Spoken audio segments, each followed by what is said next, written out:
जिंदगी में आपका भी ध्यान नहीं लग रहा।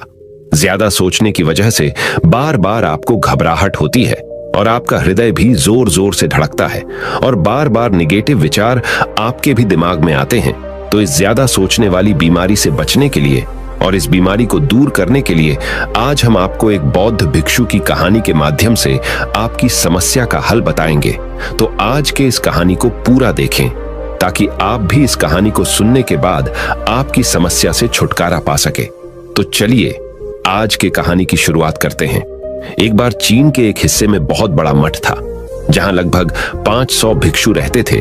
वो सभी अपने गुरु के मार्गदर्शन में खुद को जानने का अभ्यास कर रहे थे। एक दिन एक लड़का उस मठ में शिष्य बनने के लिए आया। उसने मास्टर से कहा, मास्टर, मैं खुद को जानना चाहता हूं। मैं सच की तलाश कर रहा हूं। मैं पता लगाना चाहता हूं कि सच क्या है।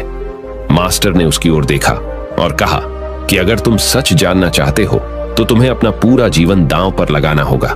सच को जानने में तुम्हारा पूरा जीवन लग सकता है, फिर भी इस बात की गारंटी नहीं है कि तुम्हें इस जीवन काल में सच का पता लगेगा या नहीं। क्या तुम इसके लिए तैयार हो? शिष्य ने कहा। मास्टर, मैं यहां पीछे मुड़ने के लिए नहीं आया हूं, मैं इसके लिए तैयार हूं। गुरु ने कहा, अगर ऐसा है तुम एक काम करो, इस मठ में 500 भिक्षु है, तुम उनके लिए चावल कूटने का काम करो। बस सुबह से शाम तक चावल कूटने का ही काम करो और जब तुम थक जाओ तो सोने चले जाओ। फिर अगली सुबह उठकर चावल को कूटना शुरू कर दो। इसके अलावा कुछ और मत करना।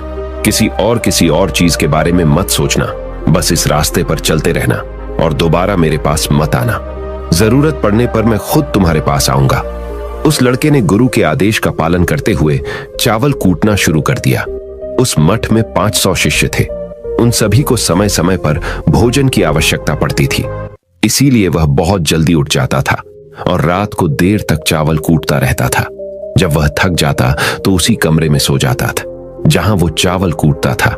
वो किसी से बात नहीं करता था और ना ही कोई उससे बात करने के लिए उसके पास आता था। कुछ महीनों तक चावल कूटते हुए उसके मन में पुराने विचार आते रहे, लेकिन उन विचारों को कोई नया विषय नहीं मिला तो वह अपने आप ही मिट गए। धीरे धीरे उसके मन में विचार कम होने लगे।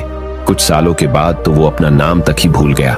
वह हमेशा चुप रहता और विचारहीन अवस्था में बस चावल कूटता रहता। उसने ना तो कभी ध्यान किया था और ना कभी शास्त्र पढ़ा था। मठ के बाकी शिष्य उसे मूर्ख समझते थे। ऐसा करते हुए 12 साल बीत गए। 12 साल बाद एक दिन मास्टर ने घोषणा की, अब मेरा आखिरी समय आ रहा है और मुझे अपना उत्तराधिकारी चुनना है जो मेरे बाद मठ का मुखिया होगा। इसीलिए मेरा कोई भी शिष्य है जिससे लगता है कि उसे आत्म साक्षात्कार हो गया है और उससे खुद को जान लिया है, तो रात को मेरे दरवाजे के पास आकर इस दीवार पर कुछ पंक्तियां लिखें जिसमें उसकी जिंदगी का सारा अनुभव समाया हो। कई शिष्यों ने ऐसा करने के बारे में सोचा, पर मठ के प्रमुख शिष्यों में से एक ने वहां जाकर कुछ पंक्तियां लिखी। उसे बौद्ध धर्म ग्रंथों का बहुत ज्ञान था।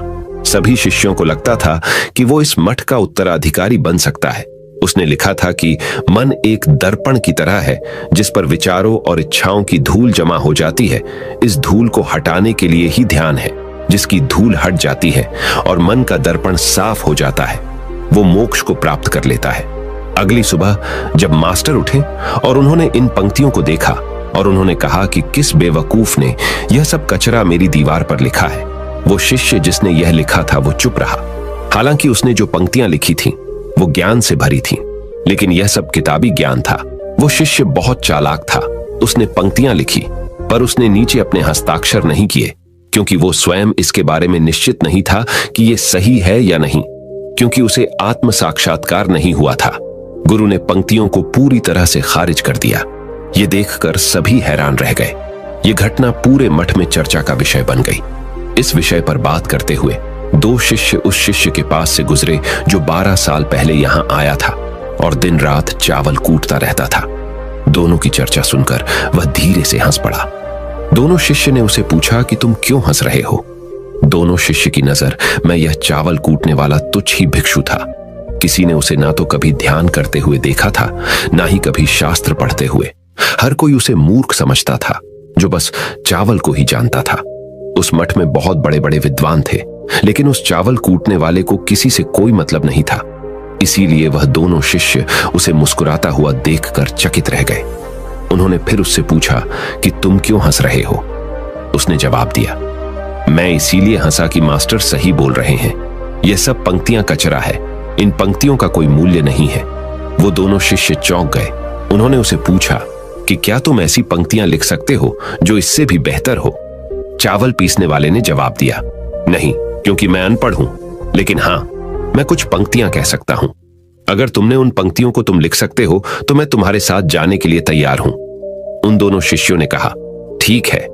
वे मास्टर के कमरे के पास गए और चावल कूटने वाले ने कुछ पंक्तियां बोली और दूसरे शिष्य ने उस दीवार पर लिख दिया और उन पंक्तियों के नीचे लिख दिया कि चावल कूटने वाला।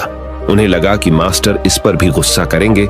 जो पंक्तियों उसने लिखने के लिए कहा था बहुत अद्भुत थी और वो पंक्तियां थी, मन तो बस एक का भ्रम है ना, तो मन है, ना ही मन का कोई दर्पण है, और जब मन ही नहीं है तो धूल कहां ठहरेगी। जो ये जानता है वो सच को जान गया। जब गुरु ने ये पंक्तियां देखी तो वे आधी रात को उठे और चावल कूटने वाले के पास गए। वह सो रहा था। मास्टर ने उसे जगाया और कहा कि ये लो, मेरी छड़ी और मेरे वस्त्र ले लो। आज से तुम मेरे उत्तराधिकारी हो, लेकिन इस मठ को छोड़कर कहीं दूर चले जाओ, क्योंकि इस मठ में बहुत सारे विद्वान हैं जो खुद को तुमसे ज्यादा श्रेष्ठ मानते हैं और वो तुम्हें मार देंगे। वो इस बात को बर्दाश्त नहीं कर सकते कि एक साधारण सा चावल कूटने वाला उनसे ज्यादा विद्वान निकला। तुम्हें वह सारा ज्ञान हो गया है जो मुझे है।